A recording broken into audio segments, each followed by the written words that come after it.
नमस्कार दोस्तों। मैं रविंद्र एक बार फिर। और दोस्तों, पहले के वीडियो में हमने आपको ज्योतिष की सामान्य जानकारी दी थी और हमने बताया था कि आगे हम आपको मुख्य रेखाओं के बारे में बताएंगे। तो मुझसे जो सबसे ज़्यादा प्रश्न पूछा गया वो था जीवन रेखा से संबंधित। जी हाँ, लाइफ लाइन। और सभी के लिए महत्वपूर्ण है। सब अक्सर पूछते हैं हम कितने जीवित रहेंगे या हमारी आयु क्या है। तो चलिए आज हम कुछ बेसिक चीज़ें लाइफ लाइन के बारे में सीखेंगे। तो दोस्तों, ये गुरु पर्वत होता है, बृहस्पति पर्वत। और यहाँ नीचे से लाइफ लाइन यानी जीवन रेखा का उद्गम स्थल है। यहाँ से यह रेखा निकलती है। तो देखिए, अगर ये यहाँ से शुरू होती हुई और आपके शुक्र पर्वत को कवर करती हुई ये रेखा आपके मणिबंध तक ये यहाँ जाकर खत्म होती है। तो दोस्तों, ये आपकी जीवन रेखा हुई।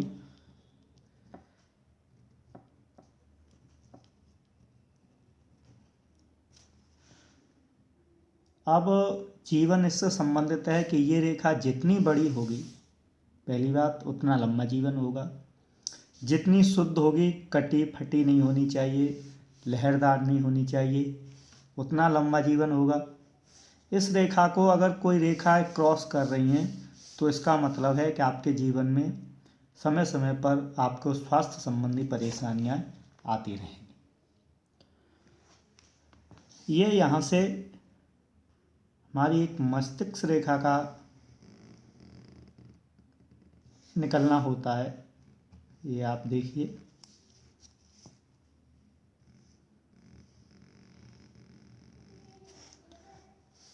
ये दोनों रेखाएं अगर आपस से एक जगह से निकल कर चल रही हैं तो इसका मतलब है कि व्यक्ति सही विचारों वाला है।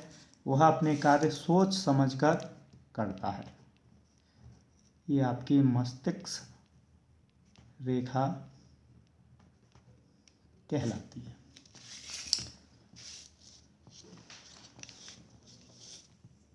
तो दोस्तों, हम आज बात कर रहे हैं जीवन रेखा की।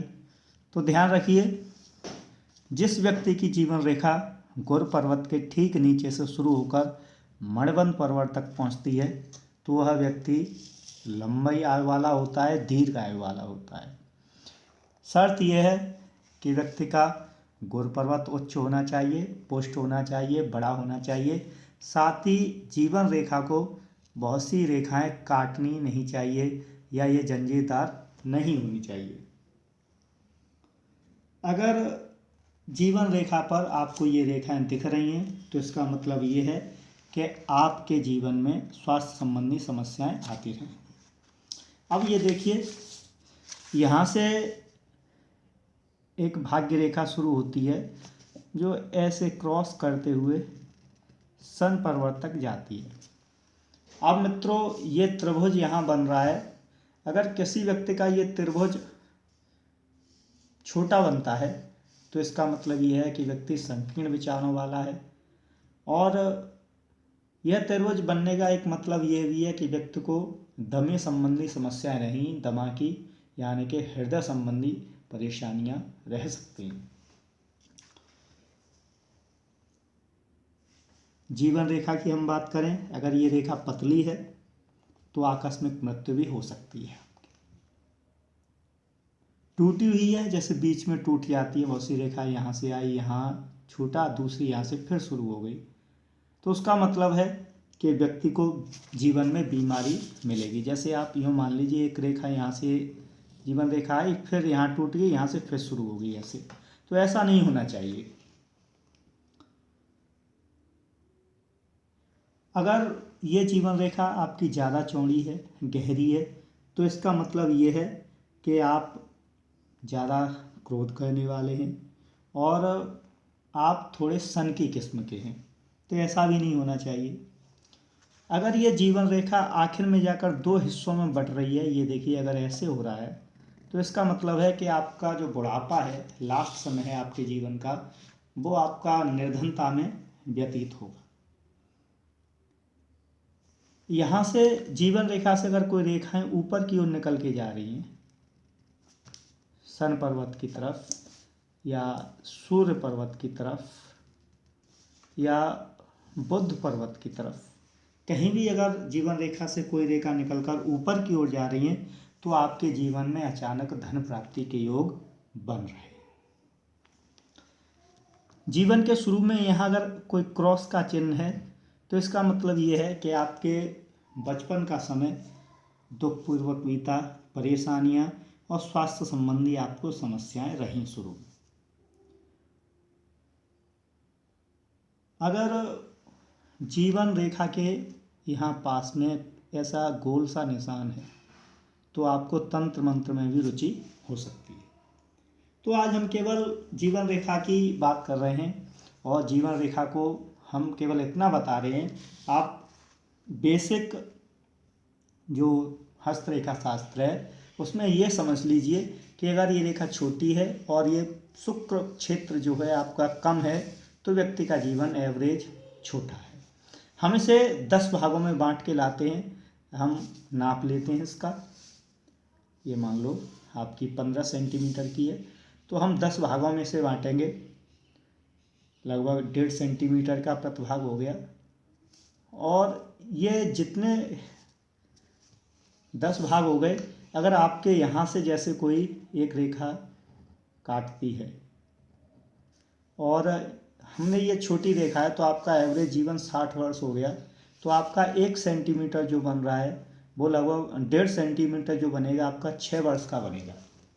तो आपका अगर ये दूसरे या तीसरे चिन्ह पर कोई रेखा काट रही है तो 12 वर्ष की अवस्था पर आपके साथ कोई दुर्घटना घटी है। ये हम ऐसे अनुमान लगाते हैं, जो भविष्य कथन होता है कुछ इस प्रकार से हम करते हैं। तो दोस्तों आज के लिए सिर्फ इतना ही। जीवन रेखा से संबंधित हमने आपको कुछ नॉलेज देने की कोशिश की। अगर आपको ये वीडियो अच्छा लगा, ये टॉपिक अच्छा लग रहा है तो आप इसे लाइक करें, शेयर करें। हम अब जीवन रेखा के बाद मस्तिष्क रेखा की बात करेंगे आगे की वीडियो में, और मस्तिष्क रेखा के बारे में हम आपको बताएंगे कि आप इससे भविष्य कथन कैसे कर सकते हैं। इससे पहले यहाँ पर हम एक हृदय रेखा को और आपको खींचकर बता देते हैं। ये हृदय रेखा आमतौर पर बुध पर्वत के नीचे से शुरू होती है और ये यहाँ से होती ही और यहाँ गुर पर्वत के पास जाने की कोशिश करती है। ये मैंने जो नीचे की तरफ रेखा खींची है इसलिए खींची है कि हमारे जीवन में जो हृदय रेखा का झुकाव है हमेशा नीचे की तरफ अगर है तो हमारे विचारों में संकीर्णता आ रही है, हम अपने आप से परेशान हैं, डिप्रेशन में हैं, चिंताओं में हैं। अगर हमारे हृदय रेखा अगर ऊपर की तरफ जा रही है तो हमारे विचार अच्छे हैं, हमारा जीवन सुखपूर्वक व्यतीत हो रहा है और हम कुछ बेहतर करने की सोच रहे हैं। तो ये है आपकी हृदय रेखा।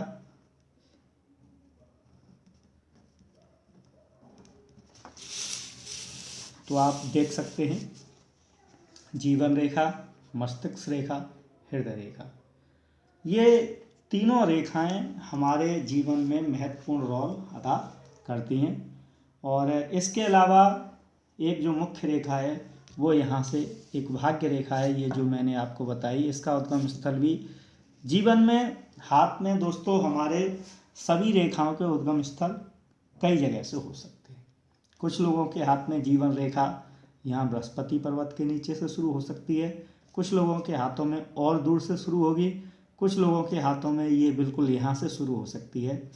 ऐसे ही आपकी जो मस्तिष्क रेखा है बिल्कुल जीवन रेखा के पास से शुरू हो सकती है, इन दोनों के बीच गैप भी हो सकता है। बहुत से लोगों के जो मस्तिष्क रेखा है बहुत छोटी हो सकती है या बिल्कुल सीधी हो सकती है। तो हर व्यक्ति का अपना एक अलग हाथ होता है, उसका एक अलग जीवन होता है। तो दोस्तों हमारी कोशिश है कि आपको हम बेसिक जानकारियाँ समय समय पर देते रहें। तो मुझे उम्मीद है कि आपको ये जानकारियाँ अच्छी लगी होंगी, आपको कुछ अगर इससे इंस्पिरेशन मिलता है, आपको लगता है कि आप इनसे सीख रहे हैं, तो मुझे ज़रूर कमेंट करें। आपका बहुत बहुत धन्यवाद। आपका दिन शुभ हो। नमस्कार।